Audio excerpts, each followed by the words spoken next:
Hey Charlotte, how's it going? Connor Holt here with Wilson Motor. Just want to put a face to the name, more than just a picture on Facebook. But here behind me is this 2015 Toyota 4Runner that you guys reached out on. And so just want to do a little walk around since you guys are down there in Salt Lake area. And you know, we're way up here in Logan.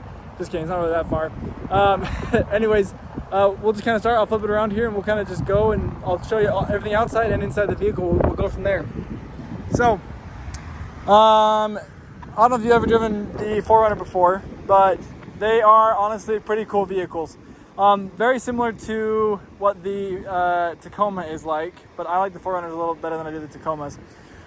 Anyways, up here, so it's 15, but as you can see the lights are they're not very foggy, so they're still really clear. It's got the blackout package on it.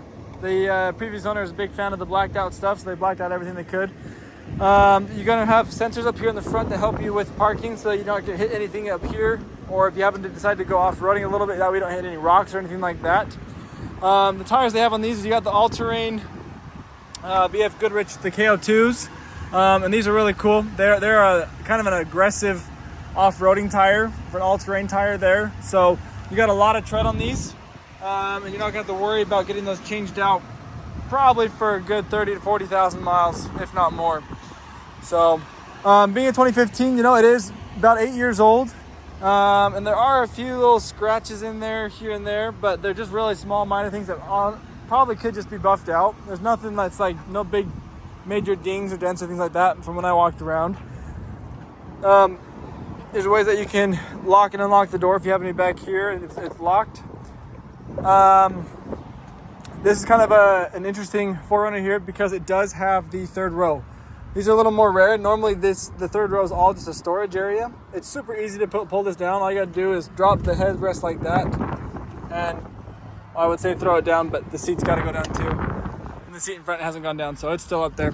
So it's not gonna go all the way down, but this goes all the way flat up to the seat up there. And so you do have a lot of space back here for storage if that's something you guys wanted to use it for storage instead. And then you do have a 120 volt, or 12 volt, and 120 watts, 120, 400 watts, there we go.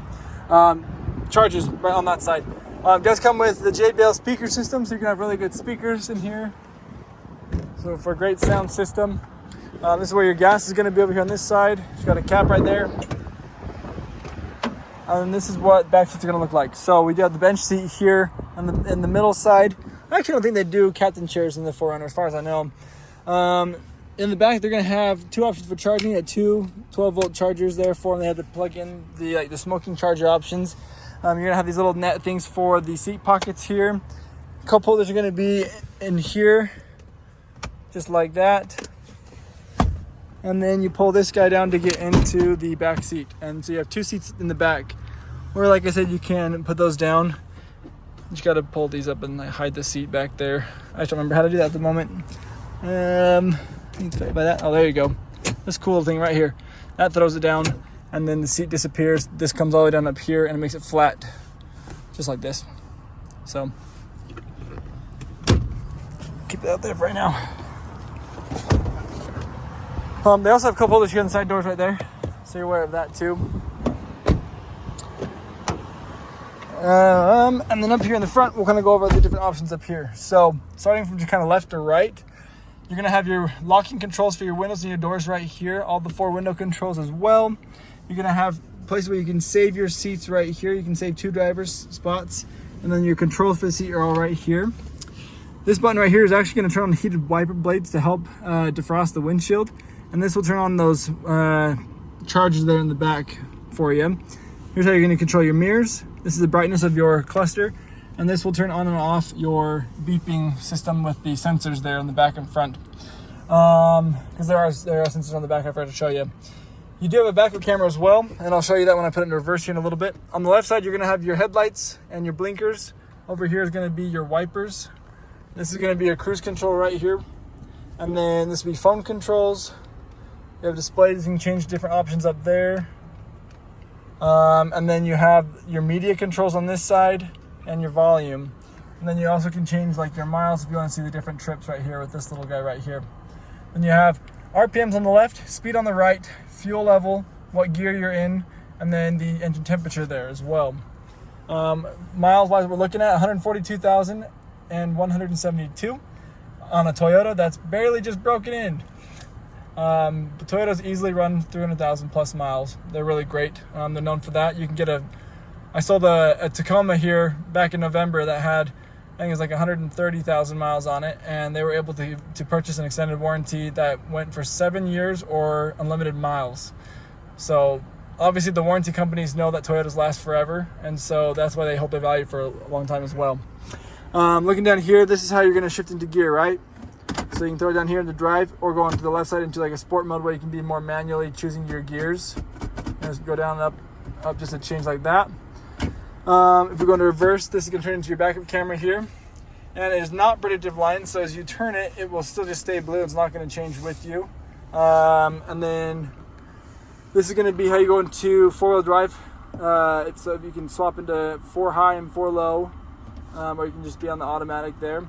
And then this will be all your climate controls. And you have heated seats and cooled seats right here for both the driver and passenger with a 12 volt. And then you have a USB and aux cord right here as well. Then all of your audio controls and your navigation, everything's going to be done up here. If we go all back here, we go back to home, and you can see all the different apps. Your touch screens, like I said, navigation, you have your audio options. You can look at traffic and weather if you happen to have Sirius XM set up on there. There's a CD player, which you don't see very often anymore in vehicles nowadays. But you can hook up by Bluetooth or aux cord as well. Just down here, like I said earlier. Your mirror here is going to be, if you push the power button, it will be like that automatic dimming for you. Up here, you're going to have your traction control, your A-track for your off-roading, and then your downhill assist. There's 3 options for garage codes there if you happen to have a garage at your house. You have the SOS option to help you out if you don't happen to have anything on your phone or service there. That'll help you out that way.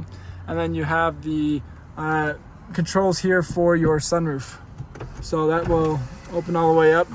Another cool option is this one right here. Will drop the back window all the way down too. You can see back there. And back up. And there's our sunroof like that. So 4Runners are honestly super cool vehicles. Like I said, they don't get the best of gas mileage with like other vehicles do, because they are meant for off-roading. It's like if you were to drive a Jeep, the Jeep isn't going to be the best off-roading option or the best driving vehicle, because they're meant for off-roading. I don't know why that rear one's going. There we go. Anyways, they're not the best for driving on the streets, so they don't get the best gas mileage. But they're meant for off-roading to have fun in, and so if you happen to do that, you're going to have a great time.